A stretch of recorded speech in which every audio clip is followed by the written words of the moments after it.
Deep in the heart of Dallas, Texas, where the summer sun scorches the earth and downtown's glass towers gleam like molten silver, a quiet force stirs beneath the polished surface of Grayson Enterprises. Its headquarters, a 30-story marvel of steel and glass, hailed by Forbes and Business Insider as a pinnacle of corporate ambition, rises like a monument to wealth and power. Inside, the air pulses with relentless energy. Keyboards clatter in a frenetic symphony, espresso machines hiss, and executives' voices thunder, sealing multi-million-dollar deals with the swagger of titans. Amid this tempest of prestige, one figure moves unseen: Marla Thompson. At 62, her silver-streaked hair speaks of a life etched with endurance, her quiet steps in worn sneakers barely whispering against the marble floors. Clad in a faded navy janitorial uniform, she glides her cleaning cart through the chaos, wiping smudged glass, emptying overflowing bins, dodging the hurried strides of suits who don't spare her a glance. What secrets does she carry? Where are you watching this unfold? Your country, your time, and what might happen if Marla's silence breaks. To the high flyers darting between meetings, Marla is a phantom, just the janitor, as unremarkable as the wilting ferns by the elevators or the vending machine's hum. They don't know her name, her past, or that her sharp hazel eyes catch every detail they miss. For 8 years, she has scrubbed away their messes, coffee stains and buried scandals alike, while they sip lattes and debate market trends. She came to Grayson after her husband Ray's sudden death left her with a mortgage and an empty home in Oak Cliff. It was survival then, a paycheck to fend off despair. But, over time, Marla wove herself into the building's pulse, a silent observer of its victories and sins. This Tuesday in July 2025, Grayson buzzes with its usual frenzy. The air conditioning wages war against the Texas heat, and the lobby's digital clock edges toward 8:00 a.m. Marla slips through the service entrance, her cart's faint rattle lost in the din as she passes the security desk. Tony, the young guard glued to his phone, tosses her a half-hearted nod. Her daily sliver of recognition. She doesn't care. Being unseen has its advantages. It lets her hear whispers, see cracks others overlook. Today, as she starts her rounds, Marla harbors a secret so volatile it could shatter Grayson's pristine facade, a truth she's guarded for years, locked away like a jackpot she's yet to claim. The American dream preaches hard work and ascent, a rags-to-riches tale spun in diners and boardrooms nationwide. But Marla knows its shadow, how ambition twists into hubris, how power blinds the mighty to the hands that grease their gears. She's watched it unfold at Grayson, executives trampling the lowly, a world where worth is your last paycheck. Yet here she stands, the woman they ignore, clutching a key to their undoing. As she steers her cart toward the elevators, her steady face masks a tempest within. Could today be the day she steps into the light?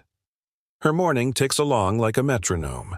She begins on the 15th floor, sales team territory. Their desks are chaos. Coffee cups perch on teetering reports, sticky notes cling to screens, donut crumbs dust the carpet. She vacuums with care, her pace deliberate yet invisible, as voices swirl around her. "Q3's in the bag," a guy in a sharp blazer boasts, phone buzzing nonstop. "The board's gonna love this." Marla keeps her gaze low, but her ears are wide open. She's heard it all before: grand claims, grander egos. It's Grayson's anthem. By 9:30, she's on the 22nd floor, the executive realm. The carpet's thicker, the desks glossier, the stakes steeper. Marla buffs the glass doors to a gleam, her reflection staring back, a woman who's toiled for decades, raised a son now fixing cars in Fort Worth, and faced life's blows with quiet steel. She's just polished a conference table when voices spill from the nearby break room. She's not one to pry, it's not her way, but these two aren't discreet. "Next Thursday's shareholders meeting is a done deal," says Derek Hensley, VP of Operations, his smug tone dripping with the ease of a six-figure life. "Numbers are tight, and Carter's got the board wrapped up. No one's stupid enough to challenge." The reply, softer but just as brash, comes from Greg Patel, the CFO. Yeah, we're untouchable. Carter's been king here since 18. Who's gonna step up? The janitor? Their laughter cuts through the air, sharp and hollow, ricocheting off the steel fridge. Marla freezes, her rag poised over a streak on the glass. Her grip tightens, knuckles paling against the fabric. She knows James Carter, the CEO, a towering figure with a voice that booms and a smile that's all teeth. He's the type to own a room, the man who once barked at her to move faster when she mopped a spill near his office as if she were a glitch in his day.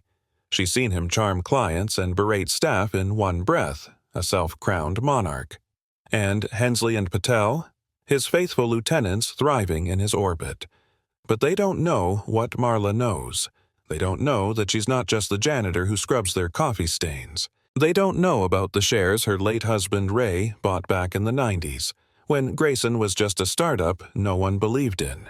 They don't know that those shares, forgotten in a safe deposit box until Ray's death, make her the single largest stakeholder in the company. She's kept it quiet.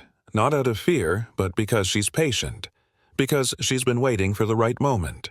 And as she stands there, listening to their arrogance, something shifts inside her. She resumes her work, moving to the next pane of glass, but her mind is racing. The storm within her is gathering strength.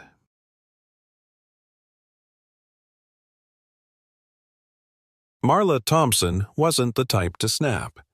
8 years at Grayson Enterprises had taught her patience, the kind forged through decades of life's quiet battles, raising her son, Caleb, on a shoestring budget, burying Ray too soon, and keeping a roof over her head in a city where the cost of living kept climbing. At 62, she'd learned to let the small stuff slide. But as she pushed her cleaning cart through the 22nd floor's gleaming hallways that July morning in 2025, the weight of those years felt heavier than usual. It wasn't just the Texas heat seeping through the windows or the ache in her knees from hours on her feet. It was the way she was treated, or rather, the way she wasn't. To the executives at Grayson, Marla was a non-entity. She'd heard the offhand remarks, the ones they didn't bother to lower their voices for. "She's still here?" A mid-level manager had grumbled last month, eyeing her as she waited to clean a conference room they'd overstayed. What's she even doing? Just standing there? Another time, a sales rep had laughed to his buddy, "The janitors probably think they're part of the team," as if her presence was a punchline. Marla never flinched, never fired back. She'd perfected the art of keeping her head down, her hands steady, her face a mask of calm. But each comment was a pebble in a pile that had grown into a mountain over the years. It wasn't just the words.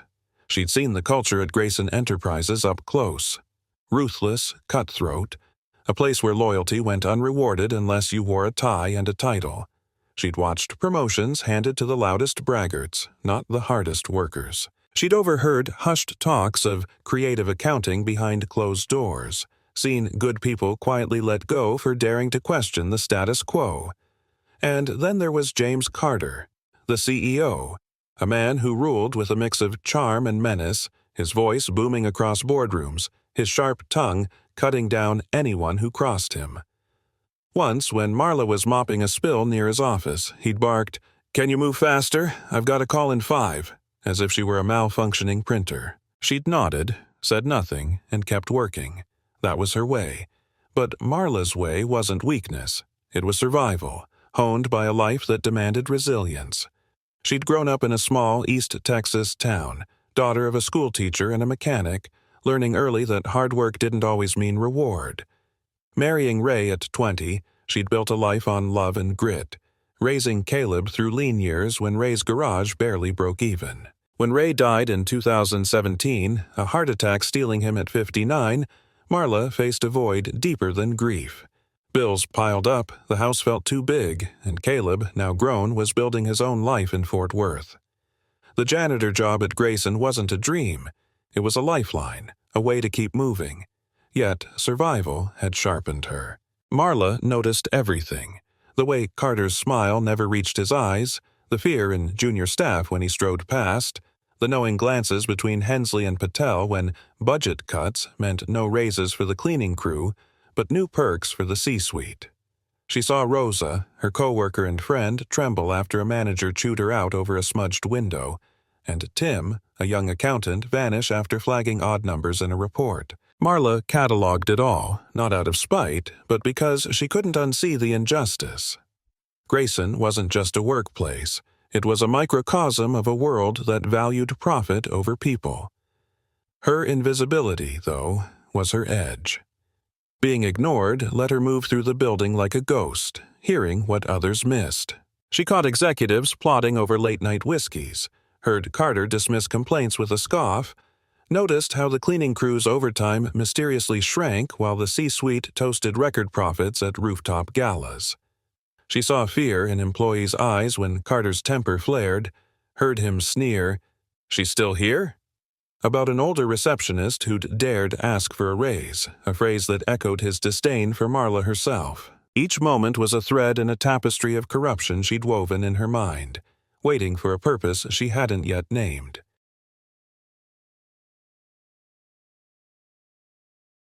Marla's secret wasn't petty gossip or a personal vendetta. It was a bombshell that could redraw Grayson's future. It began with Ray, her dreamer of a husband. A mechanic with a knack for spotting potential, he'd poured their modest savings into Grayson's stock in the 90s, when it was a scrappy startup no one took seriously.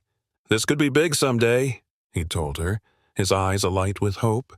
Marla had smiled, trusting his instinct even if she didn't grasp the numbers. By the time Ray passed, those shares had grown into a controlling stake, 51% of a company now worth billions. She'd found the paperwork months after his funeral, tucked in a safe deposit box with a letter from Ray. "For you and Caleb," he'd written, "in case I'm not here." At first, Marla didn't understand its scale. She was a widow, not a tycoon, a woman who'd worked retail and cleaned houses to make ends meet. The idea of owning Grayson's majority felt absurd, like a plot twist from a soap opera. So she kept it quiet, unsure how to wield such power. She took the janitor job at Grayson not to spy, but because it was steady work near home, a way to anchor herself after Ray's loss. But over time, being unseen became her strength. Marla realized she had a front-row seat to Grayson's underbelly. She heard things: executives scheming, Carter shrugging off ethics, the cleaning crew's complaints ignored while the C-suite raked in bonuses. She saw the fear in a younger employee's eyes when Carter's temper flared, the way he'd once barked, "Do your job or find another one," when she was slow to mop a spill. It mirrored how he treated everyone beneath him: disposable, insignificant. Marla took it all in, filing it away like evidence in a case she hadn't yet decided to prosecute. Her secret grew heavier with each passing year. The shares weren't just wealth, they were responsibility, a legacy Ray had entrusted to her. She thought of Caleb, now 35, running his auto shop with the same stubborn pride Ray had. She thought of Rosa, who'd shared tamales and stories of her kids during late shifts, and Tim, the accountant whose desk was cleared out overnight. Marla wasn't naive. She knew exposing her stake could backfire. Carter's allies would paint her as a fraud, a disgruntled worker with a grudge. The board might tie her shares in legal knots, leaving her with nothing.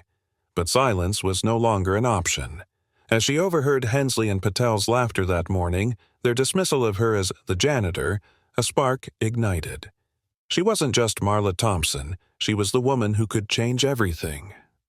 That night, in her Oak Cliff kitchen, Marla sat with a cooling mug of chamomile tea. The house was quiet, save for the fridge's hum and a neighbor's dog barking. She pulled out a notepad, usually for grocery lists, and began writing. It wasn't a plan, just a release, the layoffs masked as restructuring. Carter's circle laughing off ethics, Rosa's tears over a smudge, Tim's sudden exit. She noted whispers of hush money for a harassed intern, photos she'd snapped of shredded expense reports salvaged from bins. By midnight, the page was full, her hand trembling. Not with fear, but with purpose. She wasn't just angry, she was ready to act.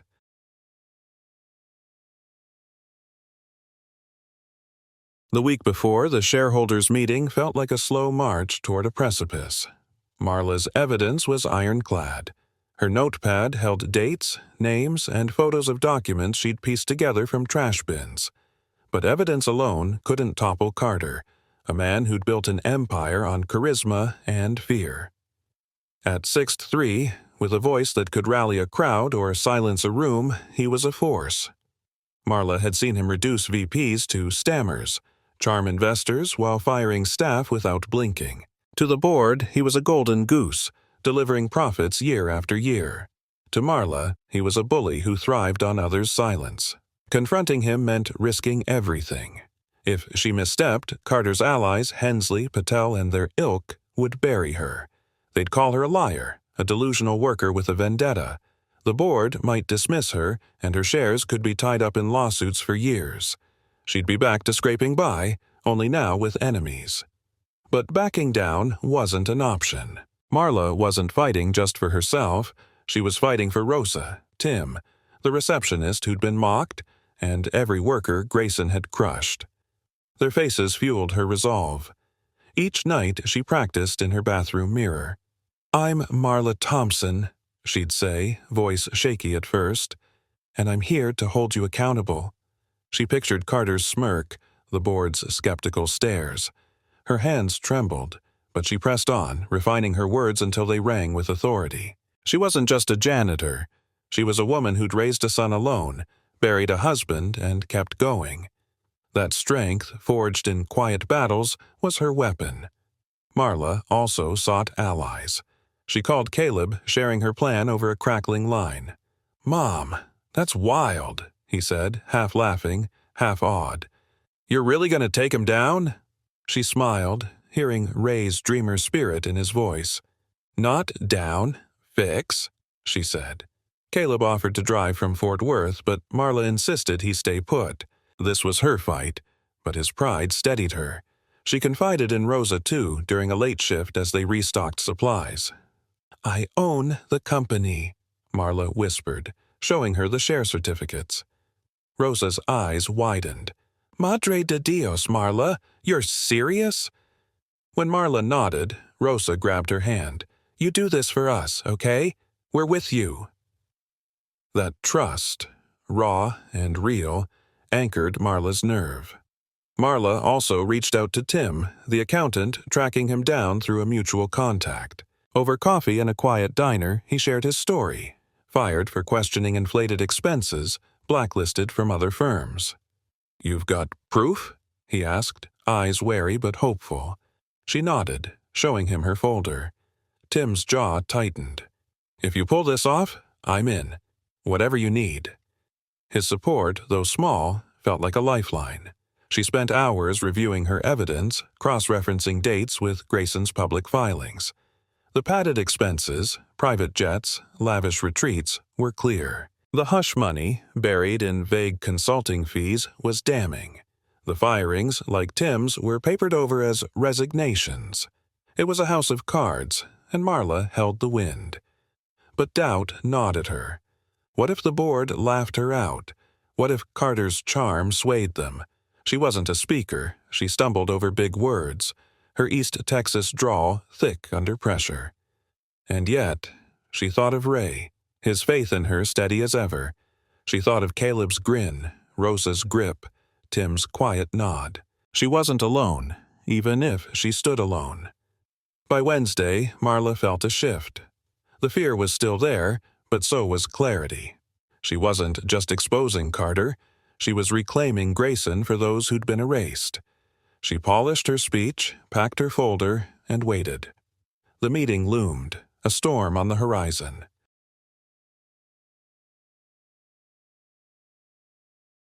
The shareholders' meeting dawned blistering, the Dallas skyline glinting through the haze. Grayson buzzed with confidence. Executives strutted the lobby, their chatter filled with predictions of another banner year. Marla arrived as always, pushing her cart through the service entrance, her navy uniform crisp despite the humidity. Tony, the guard, barely glanced up.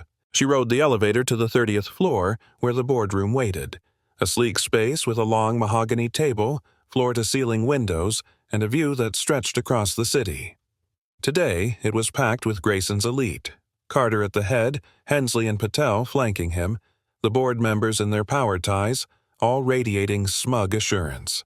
Marla slipped in quietly, placing a pitcher of water on the sideboard as Carter launched into his speech. Revenue spikes, market dominance, a vision of unstoppable growth. The room nodded along, enthralled. No one looked at her. She was just the help, part of the scenery. But this time, she didn't leave. As Carter wrapped up, Marla stepped forward, her cart abandoned by the door. "Excuse me," she said, her voice cutting through the hum like a blade. Head swiveled, brows furrowed. Carter barely glanced her way, irritation flashing across his face. "We're busy here," he snapped, waving a hand. "Go do your job." Marla didn't budge. She squared her shoulders, her hazel eyes locking onto his. "I am doing my job," she said, her tone steady, honed from nights of practice. "I'm Marla Thompson, the majority shareholder of Grayson Enterprises, and I'm here to fire you." The room went dead silent, a collective intake of breath sucking the air out of it. Carter's jaw tightened, then he laughed, a harsh, barking sound. "You're joking, right? You're the janitor." His cronies smirked, but Marla didn't flinch. She reached into her uniform pocket, pulled out a thick folder, and dropped it onto the table with a thud that echoed like a gavel. "This isn't a joke," she said, her voice rising with calm authority. "Inflated expenses, buried complaints, illegal firings, it's all here. I've got the shares, I've got the proof, and I've got the votes." Carter's face drained of color, his laugh dying in his throat. Hensley sputtered, "This is insane!" But Marla turned to the board, unflinching. "Check the records. My husband, Ray Thompson, bought in back in '97. I own 51%, and I'm done watching this company rot under him." She pointed at Carter, her fingers steady. The room erupted. Gasps, whispers, chairs scraping as board members grabbed the folder, flipping through pages of damning evidence. Carter's eyes widened, his fists clenching, but the tide had turned. Marla stood tall. The woman they'd ignored, now the center of their world, her revelation shattering their illusions in an instant. She didn't stop there. "This isn't just about him," she said, her voice carrying a quiet fire. "It's about Rosa, who cried because a manager humiliated her over a smudge. It's about Tim, fired for doing his job. It's about every worker you've stepped on while you toasted profits." The board froze, some shifting uncomfortably. Patel tried to interject, "This is out of line," but Marla cut him off. "No, you're out of line. I've cleaned your messes for years. Now I'm cleaning this one." A board member, an older woman named Elaine, spoke up. "The shares, can you verify them?" Marla nodded, pulling out Ray's certificates. Elaine scanned them, her eyes widening. "She's right," she murmured. Whispers grew to a roar. Carter stood, slamming a fist on the table. "This is a setup. You can't." But Elaine raised a hand. "Sit down, James. We're voting now." The vote was swift. By a narrow margin, Carter was out. Security was called and he was escorted from the room, his protests fading into the elevator's hum. Marla exhaled, her knees trembling but her spine straight. She'd done it. Not just for herself, but for everyone Grayson had silenced.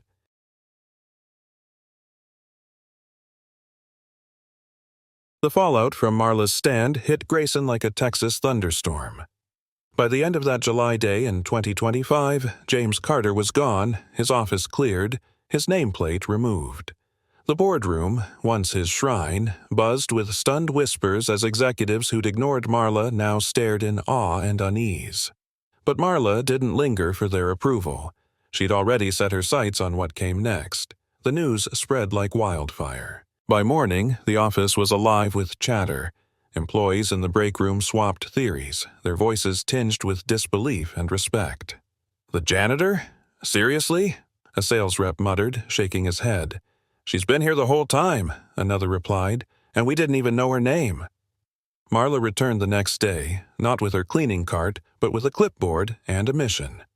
She wasn't just there to oust Carter, she was there to rebuild. Her first act was raises, starting with the cleaning crew. Rosa's eyes welled when her paycheck doubled, whispering, "Gracias, Marla," as they hugged. Raises trickled up. Interns, admins, Every overlooked worker saw their worth acknowledged. Marla overhauled HR, hiring an outside firm to handle complaints fairly. No more sweeping scandals under the rug. She brought Tim back as a consultant, his expertise shaping new financial checks. The toxic air Carter had fostered began to clear, replaced by something new: accountability. Marla's leadership wasn't loud. She didn't need Carter's theatrics. She listened. Weeks later, she hosted a town hall in the lobby, inviting everyone, janitors, interns, managers, to speak. She stood with a notepad, taking in an accountant's pitch for better benefits, Rosa's ideas for fair schedules, a tech's plea for updated equipment. Employees who'd feared speaking up now raised their voices, tentative at first, then bold. One afternoon, a young worker, the kid who'd spilled coffee near Carter's office months back, stopped her. "You changed everything," he said, eyes bright. Marla smiled, her silver-streaked hair catching the light. "No, we did." She didn't stop at Grayson.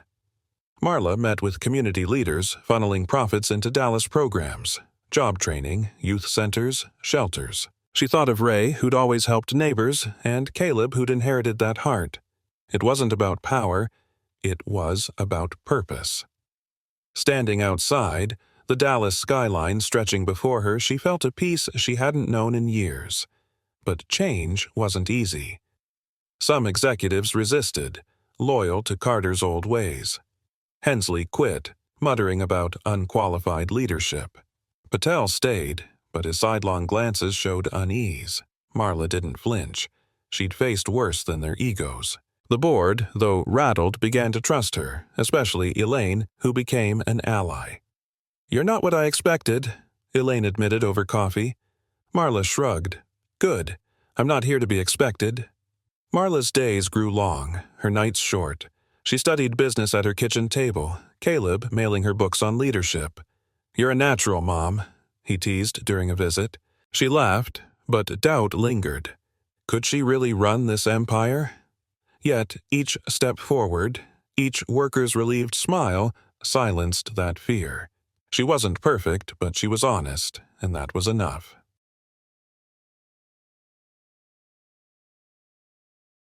Marla's story isn't just about firing a bad boss, it's about proving power doesn't need a corner office. It's in the quiet ones, the overlooked, who endure and act when it counts.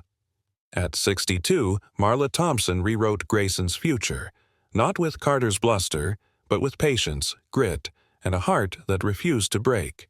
Her journey echoes for every American who's felt invisible, a reminder. Your voice matters, and it can change the world. Her depth lay in her contradictions. A widow who grieved yet fought. A janitor with a tycoon's power, a silent observer who roared when it mattered. Her faith in Ray's dream, her love for Caleb, her bond with Rosa, these were her anchors. She wasn't fearless. Doubt dogged her, her hands shook before the vote, her voice wavered in practice. But that humanity made her triumph resonate. Marla wasn't a superhero. She was a woman who chose to stand, and that choice rippled. Caleb, inspired, began mentoring young mechanics, passing on Ray's spirit. Rosa led a push for worker protections, her shy voice now firm. Tim rebuilt his career, his confidence restored. The board, humbled, listened to staff, not just profits.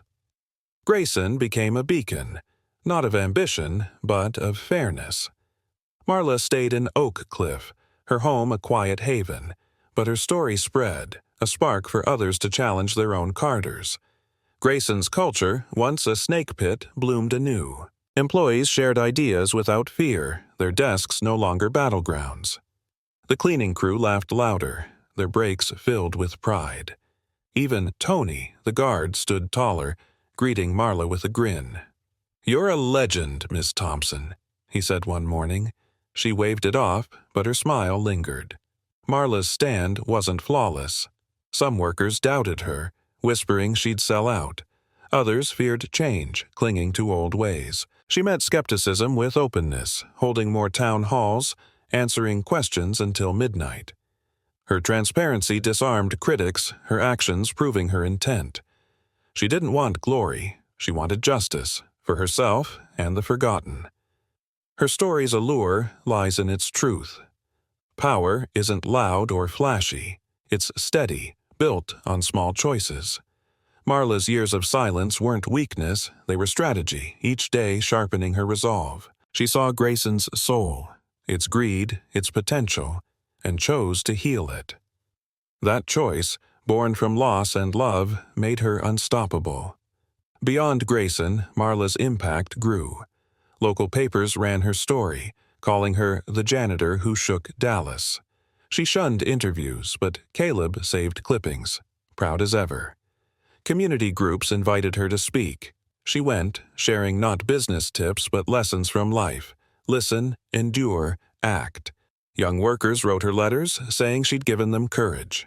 Marla read each one, her kitchen table now a desk of dreams. Her legacy wasn't wealth, it was possibility.